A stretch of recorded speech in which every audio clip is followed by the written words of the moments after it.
오늘 우리에게 주시는 하나님의 말씀은 마태복음 21장 10절에서 16절의 말씀입니다. 예수께서 예루살렘에 들어가시니 온 성이 소동하여 이르되 이는 누구냐 하거늘 무리가 이르되 갈릴리 나사렛에서 나온 선지자 예수라 하니라. 예수께서 성전에 들어가사 성전 안에서 매매하는 모든 사람들을 내쫓으시며 돈 바꾸는 사람들의 상과 비둘기 파는 사람들의 의자를 둘러엎으시고 그들에게 이르시되 기록된 바 내 집은 기도하는 집이라 일컬음을 받으리라 하였거늘 너희는 강도의 소굴을 만드는도다 하시니라. 맹인과 저는 자들이 성전에서 예수께 나아오매 고쳐주시니 대제사장들과 서기관들이 예수께서 하시는 이상한 일과 또 성전에서 소리질러 호산나 다윗의 자손이여 하는 어린이들을 보고 노하여 예수께 말하되 그들이 하는 말을 듣느냐. 예수께서 이르시되 그렇다. 어린아기와 젖먹이들의 입에서 나오는 찬미를 온전하게 하셨나이다 함을 너희가 읽어본 일이 없느냐 하시고 그들을 떠나 성 밖으로 베다니에 가서 거기서 유하시니라. 아멘. 기도하겠습니다. 어두운 세상에 빛으로 오시는 주님을 기다리며 아직 어두운 새벽에 깨어 아침에 미명을 기다리며 예배드리게 하시니 감사드립니다. 모든 예배가 드려지는 처소마다 함께하여 주시고 빛과 진리와 생명의 말씀으로 찾아와 주시는 복된 시간 되게 하옵소서. 예수님의 이름으로 기도드립니다. 아멘. 오늘 본문에서 예수님은 두 번 소동을 일으키셨습니다. 예루살렘에 출현하셔서 소동을 일으키셨고 그 다음으로는 성전을 뒤엎어 놓으심으로 소동을 일으키셨습니다. 첫 번째 소동이 예수님의 존재 때문에 일어난 소동이라면 두 번째 소동은 예수님이 하신 일 때문에 일어난 소동이었습니다. 오늘의 본문은 이 소동을 통해 하나의 질문에 대한 대답을 주고 있습니다. 그 질문이란 이 사람이 누구냐입니다. 예수님이 예루살렘 성에 새끼 나귀를 타고 들어오시자 도성은 난리가 났습니다. 예수님에 대한 소문은 이미 전국에 퍼져 있던 상황에서 예수님이 새끼 나귀를 타고 입성하시자 사람들은 술렁거리기 시작한 것입니다. 왜냐하면 그 모습은 스가랴 선지자의 예언에 의하면 메시아가 오실 때의 모습이었기 때문입니다. 사람들이 모인 곳에서는 다들 그 이야기를 하기 시작했고 예수님을 뒤따르며 종려나무 가지를 흔들면서 호산나를 외치는 사람들이 있었기 때문에 그 모습을 보며 궁금했던 사람들은 저 사람이 누구냐라고 물었고요. 그러면 사람들은 저 사람이 바로 갈릴리 나사렛 출신 예언자 예수다라고 대답해 주었습니다. 사람들이 왜 예수님을 메시아라고 말하지 않고 예언자라고 말했는지 그 이유는 알 수 없습니다. 예수님에 대한 지식이나 믿음이 부족해서였을 수도 있고 유대교 지도자들이 두려워서 메시아라고 말하지 못했을 수도 있습니다. 어찌되었건 그들의 대답은 불충분합니다. 그래서 오늘 본문은 저 사람이 누구냐라는 질문에 대한 올바른 대답을 보여주기 위해 기록되었습니다. 이제부터 예수님이 보여주시는 행동은 예수님이 누구이신지를 알려줍니다. 그런데 흥미로운 건요, 지난 33년 동안 사람들은 같은 질문을 하고 있다는 사실입니다. 33년 전에 아기 예수님이 베들레헴에 태어나셨을 시기에 동방에서 온 박사들은 이곳 예루살렘에 들려서 유대인의 왕으로 나신 이가 어디 계시냐라고 사람들에게 물었었는데 이 말 때문에 그 당시에도 예루살렘에는 큰 소동이 일어났었다고 마태복음 2장이 증언하고 있습니다. 예수님은 성경이 예언한 장차 오실 왕이신 메시아라는 사실은 이미 동방 박사들을 통해서 알려졌음에도 불구하고 33년이 지난 지금까지도 사람들은 올바른 대답을 찾지 못하고 있었던 것입니다. 그런 상황에서 예루살렘에 입성하신 예수님은 성전으로 가셨고요.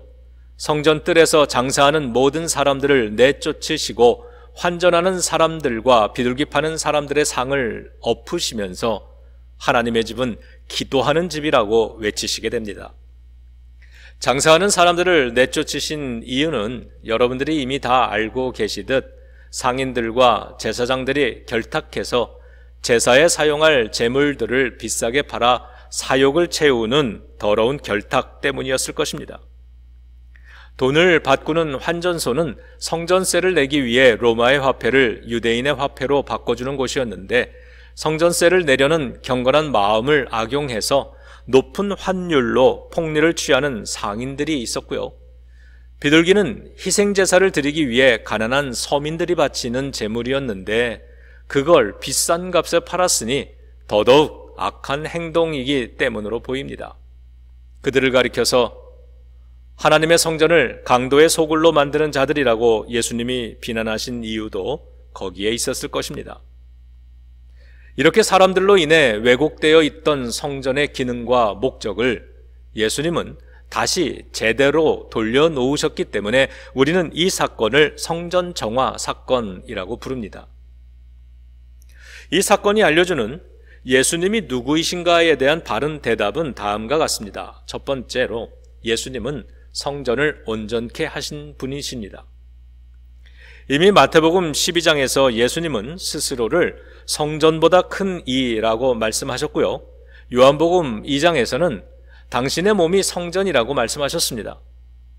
이 말씀을 하실 때 예수님은 십자가에서 죽으시고 사흘 만에 부활하실 것을 암시하는 표현으로 성전을 허물면 내가 사흘 만에 다시 세우리라 라고 말씀하셨는데, 요한복음 2장은 이 말씀을 예루살렘 성전을 정화하신 후에 하신 말씀이라고 기록하고 있습니다.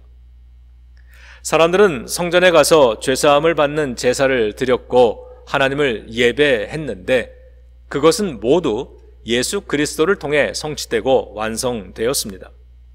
그러므로 예수님은 성전의 내용이십니다. 지금 예수님은 성전을 정화하시면서 예수님 안에서 성전의 본래 목적을 회복해야 함을 가르쳐 주셨습니다. 이렇게 예수님은 성전을 새롭게 하시는, 정화시키시는 분이십니다. 두 번째로, 예수님은 우리를 고쳐주시는 분이십니다. 성전을 정화하신 예수님은 성전뜰에서 병자들을 고쳐주셨습니다. 사람들을 치유하는 주체는 성전이 아니라 성전에서 만나는 예수님이십니다. 예수님은 성전에서 예배하는 사람들을, 그들의 상한 심령과 삶을 치유해 주셨습니다. 누구나 차별 없이, 거부됨 없이 예수님을 만나도록 허락되었습니다. 세 번째로, 예수님은 호산나 찬양 받으실 분이십니다. 예수님의 모습을 보고 있던 수많은 사람들 중에서 어린 아이들만이 예수님을 향해 다윗의 자손에게 호산나라고 노래하기 시작했습니다. 다윗의 자손, 호산나, 이 표현은 구약이 가르치는 메시아에 대한 대표적인 명칭들이죠. 오직 아이들만이 찬양으로 신앙의 고백을 한 것입니다. 예수님은 이전에도 천국은 어린아이와 같은 사람들의 것이라고 자주 말씀하셨습니다. 믿음의 자세는 어린아이들처럼 순수하고 단순해야 합니다. 너무 계산하지 말아야 합니다. 성령의 감동을 따라 이 어린아이들처럼 즉각적으로 반응하고 찬양하고 고백할 수 있어야 하겠습니다. 예수님은 그렇게 어린아이 같은 사람들이 천국의 주인이며 그런 사람들로부터 이 땅에서 호산나 찬양을 받으실 분이십니다. 이렇게 예수님은 찬양 받으실 분이십니다. 자, 이렇게 예수님을 통하면 사람들의 성전 생활은 온전하게 되고 영혼과 삶의 치유가 일어나게 되며 진정한 찬양이 가능해지는 것입니다. 지금 이 모든 일이 일어난 장소는 어디였습니까? 성경은 성전 뜰이었다고 기록하고 있습니다. 성전 뜰이란 이방인의 뜰을 뜻합니다. 이렇게 부르니까 마치 성전 안에 만들어 놓은 장소라고 여겨지지만 사실은 그렇지 않습니다. 그저 성전 담벼락 바깥의 공간을 그렇게 불렀을 뿐입니다. 박물관에 전시된 예루살렘 성전의 모형을 보면 성전의 사면은 담으로 둘러싸여 있습니다. 벽이나 담의 기능은 공간을 분리하는 것입니다. 사람들은 성전의 사면에 담을 쌓아서 세상과 성전을 공간적으로 완벽하게 분리했습니다. 아마도 속됨과 거룩함을 구분지어서 성전의 거룩함을 지켜내고 싶었던 것 같습니다. 그런데 조심할 것은 성전이 제 역할을 수행하지 못하는 순간 성전은 폐쇄된 공간에 스스로 갇혀진 종교 시설이 될 뿐이라는 사실입니다. 그런데 불행하게도 예수님이 보시기에 예루살렘 성전은 이미 그렇게 되어 버렸던 것입니다. 그래서 예수님은 성전을 새롭게 정화시키는 소동을 벌이신 것입니다. 오늘 예수님을 통해 일어나는 이 모든 소동은 성전 내부가 아닌 성전 바깥뜰에서 일어나고 있습니다. 그곳은 경건함보다는 먹고 살기 위해 치열하게 경쟁하는 시장터 같은 현장이었습니다. 그곳엔 삶의 거룩한 목적을 잃어버렸기 때문에 삶이 아픈 사람들이 있었습니다. 그들은 성전을 단지 물질의 이익을 얻는 장소로 바라보고 있었습니다. 예수님이 정화하시려는 것은 성전 자체가 아니라 사람들이었습니다. 사람들로 하여금 성전을 다시 하나님의 집으로 바라보게 만들고 기도하는 집으로 바라보게 만드시기 원하셨습니다. 사실 그러한 일들은 성전 내부에 있는 사람들이 해야 하는 일입니다. 성전 안에서 예배를 마친 사람들이 복음을 가지고 성전 바깥 세상으로 나가서 예수 그리스도의 이름으로 세상을 고치고 치유해야 했습니다만 성전 안에 있던 제사장들은 그렇게 하기보다는 오히려 시장터의 상인들과 결탁해서 더러운 이득을 취하고 있었던 것입니다. 성전 안에 사람들이 해야 하지만 못하고 있던 일을 예수님은 친히 나서서 하셨습니다. 사람들의 잘못된 삶의 목적을 뒤집어버리고 갈아엎으셨습니다. 그리고 그들의 아픈 인생을 고쳐주셨습니다. 그러자 사람들은 다윗의 자손 호산나라며 찬양을 외치기 시작했습니다. 우리가 꿈꾸는 세상도 성전 안에서 시작된 예배와 찬양이 세상 모든 곳에서 불려지는 것입니다. 예수님께서 하신 일은 성전과 세상 사이에 있는 막힌 담을 허무시고 둘 사이에 복음의 소통을 열어주신 것이었습니다.